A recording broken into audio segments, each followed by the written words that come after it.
Hi, everyone. Welcome back. My name is Nico Meyering. I use he, him pronouns. For a visual description, I'm a white man with blonde hair parted in the middle. I'm wearing a black headset, brown and blue spectacles, and a dark colored shirt. I'm seated indoors against a purple wall and some bookcases. And like about 20% of the global population, I'm disabled. Non-disabled individuals might see our lives as something tragic, sad, or at least worth pity, but I don't know, guys. I've been disabled a really long time, and I think I'd get pretty bored pretty quick if I could only ever feel one emotion, regardless of what emotion that might be. However, the disability community is large. We have as many opinions as we have members, which is why I've asked my friend Megan here to talk with me about disabled joy tonight. Hi, Megan. Thank you for joining us. Hi, Nico. No problem at all. Fantastic. Megan, will you share like a joyful memory with me? It could intersect with your disability, or it could not. Both are totally valid. I think for me, like one of my favorite joyful memories is probably the first time I rode a horse as an adult. Okay. Um, so I had ridden as a kid, like on and off through like Girl Scouts, Mhm. but I was diagnosed with juvenile arthritis when I was like 15. So then things got a little complicated as far as doing sports, but Sure. I got back into it in my late 20s, and that has been really amazing. But the first time I did it as an adult was with one of my friends, and it was just really satisfying to get to do something that I used to love a lot, that had been a little more complicated by disability. And I still do it now. I ride every weekend, so it's been pretty awesome, I'm not gonna lie. That is fantastic. I'm so glad that you're able to find an adaptive or accessible way to get that hobby in. That's fantastic, man. Thank you so much. I've done like a few of these interviews now, but no one's ever Mhm. come to me with like adaptive sports or, hey, I get on horses. So I really see you in that. I respect that a lot. And it kind of dovetails nicely into my second question, which is how has your disability, your diagnoses, intersected with your ability to pursue happiness or to pursue joy?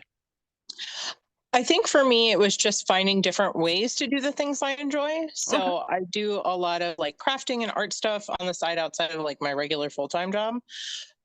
So either going slower to accommodate like joint pain and things like that, or finding positions that may look awkward to outside people, but like knitting while sitting on the floor or painting at a standing desk. It is what it is. Like I do what works for me. So I think it hasn't really,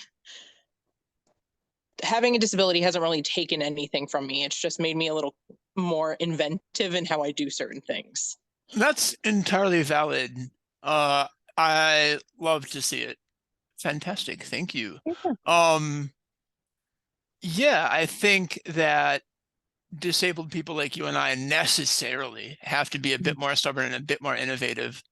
Um, yeah, I think that's what the abled environment has us do. So, what one thing, if you really could limit it to one thing, would you want um other people to know about disabled life or disabled quality of life? I think coming from the inside viewing out and seeing how, generally speaking, we're treated in society. I don't have a visible disability, so I'm kind of winning on that end because people don't necessarily treat me differently until after we've had that conversation. But I think the big thing is that even with disabilities, we have great lives. We fall in love, we do the activities we love, we get to adventure. It's just, it looks a little different for us, to like accommodate the different needs we may have. So like for example, I love hiking. I usually go by myself though, because it takes me a lot longer to do the same amount of trail length that like some of my friends and colleagues would do. um, but I feel like I enjoy different things about it more now because I have to go slower. Like you'll catch me taking pictures of moss and like birds instead of being like, yay, I got to the summit, this is great. Valid. I'm glad that you can find joy in it, and you also recognize that perhaps your pace is seen as slow by others. Mhm. Um, as someone who is both disabled and who has incredibly long legs, yeah, I appreciate that because it's not my intention to leave like my hiking buddies in the dust. It Mhm. just kind of happens, man. I'm Whoops. I'm pretty tall too, so like people think I would walk fast, but Sure. I walk so slow. So Mhm. like when so I work on a college campus, and from my office to like one of the other buildings I work in, everybody's like, "Oh, it's a 15-minute walk." And I'm like, "Homie, it's a 15-minute walk for you." Mhm. Yes, absolutely. I can respect that. I feel like, my Google Maps has adapted to my own walking speed, but if I Mhm. hand it to somebody else, it would be, rather misleading. That's definitely it. Heck yeah, man. Megan, I want to ask you a question as my Mhm. closing question that I ask all my interviewees. Mhm. And that is there a recent win that you are celebrating that we can help you celebrate? Or if not, where can people find you online? What cool projects are you doing?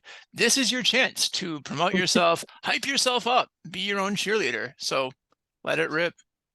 So I work in higher education, so like um a lot of the benefits that we get in that, one of them is like taking extra classes if you want to. So I just finished the first class for my second master's degree, so that's very exciting. And I did well in it, so that's also a win. I think um that's like my biggest win right now, because like I'm in the midst of some other medical stuff that's kind of like all over the place, so Sure. I'm just kind of hanging out and chilling. So finishing that class was a big win. If people want to find me online, I'm pretty easily findable. I think. Um, Best way to get me though is probably through my LinkedIn. And if you search my full name, Megan Sanzo, Sanzo, I'm pretty easy to find. So if you want to add me, if you have cool things going on, I'm happy to read about them and share them with people. Um, I'm definitely open if people have questions or they want to reach out and make some friends. That's totally awesome too. Bro, I had no idea you were getting your second master's. Look at you. That's Oh, fantastic. it's a pretty cool benefit. So, like, I'm part of a union that pays for tuition. So, I paid for my first two degrees. My last job paid for my second bachelor's. So, when I first started this job about a year ago, they were like, "Oh, by the way, you can still use your union benefits." And I was like, "Oh, I'm gonna." That's fantastic. Yeah. All right, Megan, thank you so much for helping me out. It was great to check in, and I loved celebrating your joys with you. Thank you for being in community with me. Of course. And it's good to see you too, Nico. Audience members, thank you for joining me as well, and tune in next time. And remember, I'm rooting for you. Bye.